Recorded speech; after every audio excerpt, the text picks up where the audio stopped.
시청자 여러분 안녕하십니까? VOA 모닝뉴스 시작합니다.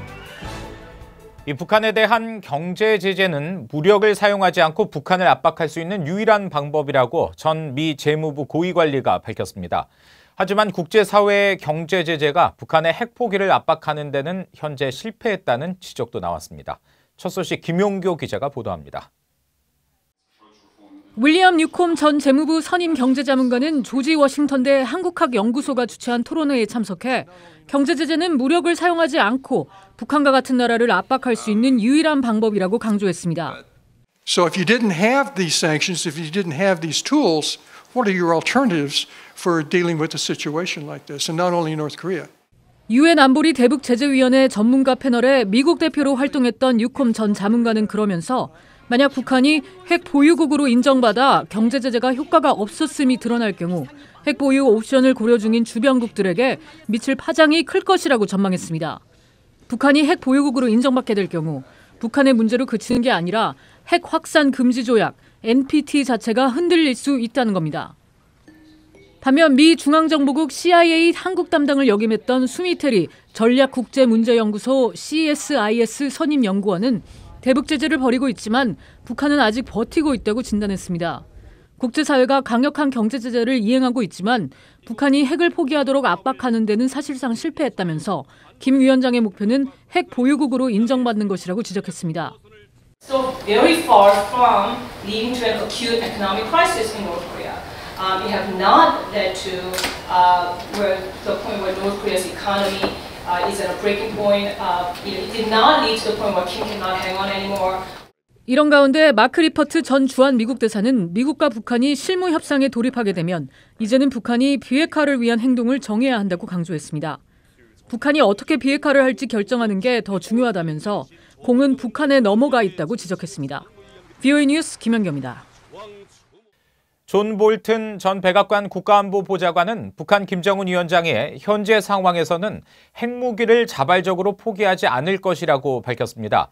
볼튼 전 보좌관은 30일 미 국제전략문제연구센터 CSIS 세미나에 참석해 이같이 말하며 북한은 핵무기 포기에 대한 전략적 결단을 하지 않은 것이 분명해 보이며 오히려 그 반대인 것 같다고 밝혔습니다.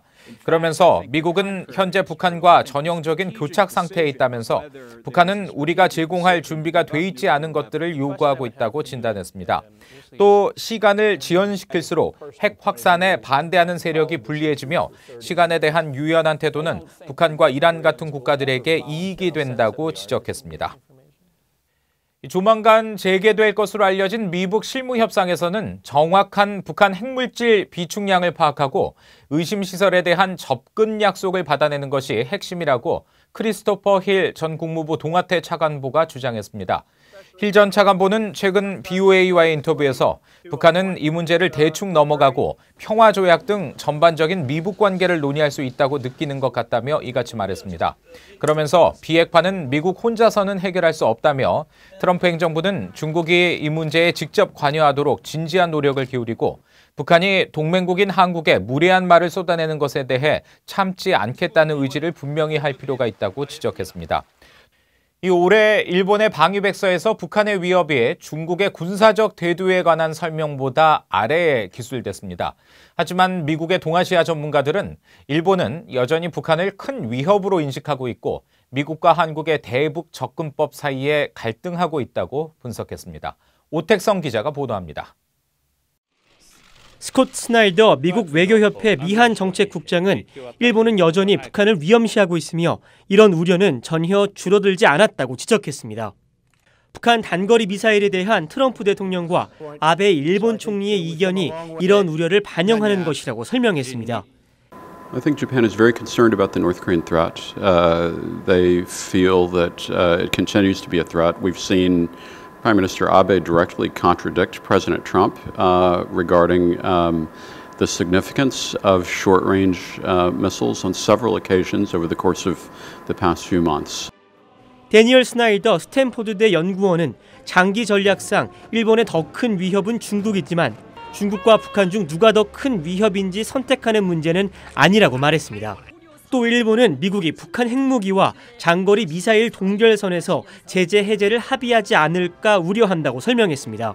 So they're always worried that the United States under Trump could reach a deal where we would, settle for halting North Korea's long-range missile program and capping to some degree their nuclear weapons at a certain level in exchange for lifting sanctions.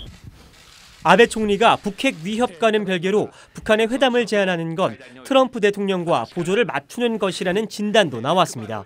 This offer of dialogue is more linked, in my view, to President Trump and the fact that we have a U.S. president who is eager to resume dialogue with North Korea. And Japan feels that as a close U.S. treaty ally, they should make a parallel effort.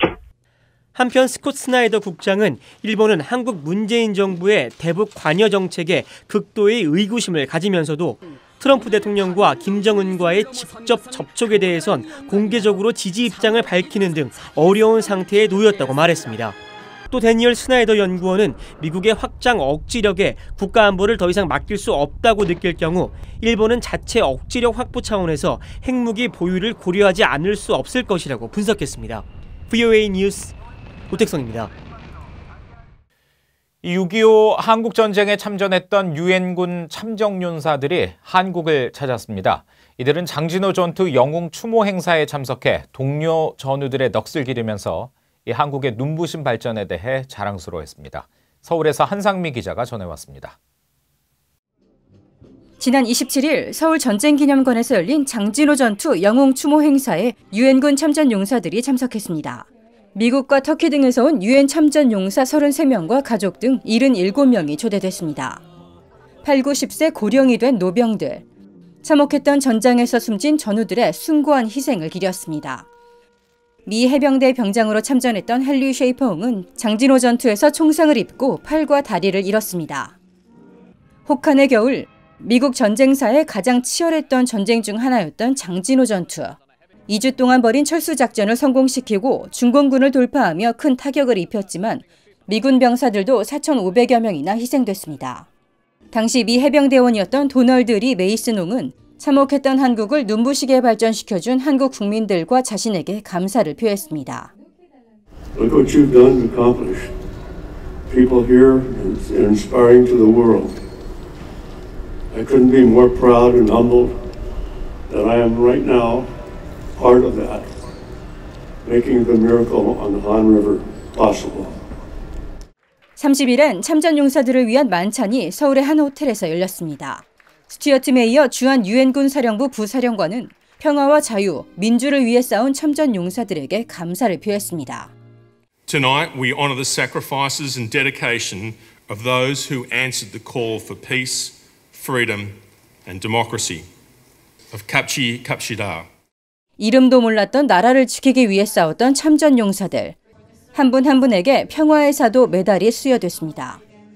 미군 출신의 월터 쿠자와옹은 한국 방문을 마무리하며 생사를 같이 했던 전우들에 대한 그리움을 전했습니다. Don't walk behind me, I may not lead. Don't walk in front of me, I may not follow. Just walk beside me and be my friend. 유엔 참전 용사들은 비무장지대, DMZ 방문 등 6일간의 일정을 모두 마치고 1일 다시 본국으로 떠납니다. 서울에서 VOA 뉴스 한상미입니다. 로버트 에이브럼스 주한미군 사령관이 다음 달 1일 열리는 한국의 국군의 날 71주년 기념식에 참석하지 않습니다. 주한미군 측은 에이브럼스 사령관이 미국 내 일정을 이유로 국군의 날 기념식에 참석하지 않을 것이라는 계획을 통보했다고 한국 국방부는 설명했습니다. 에이브럼스 사령관은 30일 미국 워싱턴에서 열리는 미 합참의장 2취임식에 참석한 뒤 미군 사성장군 회의와 미 육군협회 회의에 참가합니다. 일각에서는 주한미군 사령관의 국군의 날 행사 불참이 이례적이라며 한미동맹 악화에 대한 우려를 제기했지만 주한미군 측은 과거 2년 연속 불참했던 사례가 있다고 설명했습니다. 세계 식량 계획 WFP를 통해 9월 안에 북한의 쌀 지원을 완료하겠다는 한국 정부의 계획이 결국 무산됐습니다. 한국통일부는 30일 이와 관련해 WFP 측과 북한 측의 협의가 진전되지 않기 때문에 앞으로의 추진 계획에 대해 WFP 측과 정부 간의 협의를 계속해 나갈 예정이라고 말했습니다. 앞서 한국 정부는 지난 6월 북한의 식량 상황을 고려해 WFP를 통해 한국 쌀 5만 톤을 북한에 지원하기로 결정하고 9월 말까지 전달할 방침이라고 밝힌 바 있습니다. 이상으로 VOA 모닝 뉴스를 마칩니다. 함께해 주신 여러분 고맙습니다.